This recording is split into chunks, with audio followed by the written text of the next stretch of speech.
আলহামদুলিল্লাহ, আরো একজন হাদি হয়ে গেছে। ইতিমধ্যে আপনারা অনেকে জেনে গেছেন খুলনায় আরেকজন এনসিবি জুড়ে যুদ্ধে ইতিমধ্যে আবু সাইদ এখনো হয় নাই, হাদি হয় নাই, তবে তাকে সিঙ্গাপুর নাকি জাপানে নেওয়া হবে সেটা সময় বলে দিবে।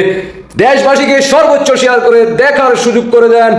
আপনারা কি আলহামদুলিল্লাহ পড়বেন না ইন্নালিল্লাহ পড়বেন জানাইতে পারেন। আসুন আমরা শুনে আসি বিস্তারিত।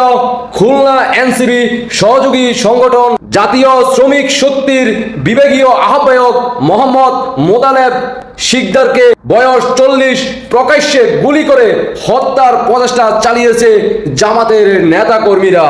এই মুহূর্তে তিনি হাসপাতালে কাতরাচ্ছেন। মাননীয় প্রধানমন্ত্রী শেখ হাসিনার মিষ্টির বিতরণের সর্বশেষ শিরা বাকি ছিল, ওই শিরা দিয়ে খুলনা মেডিকেলে ওই শিরা ফিট করা হবে।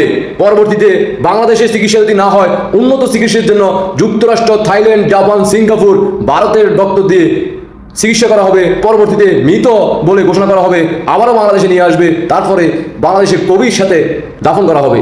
ইনকলাব জিন্দাবাদ। আবু সাইদ হয়ে গেল আরো একজন জামাতের লোকেরা। করতে থাকেন। আল্লাহ হাফেজ।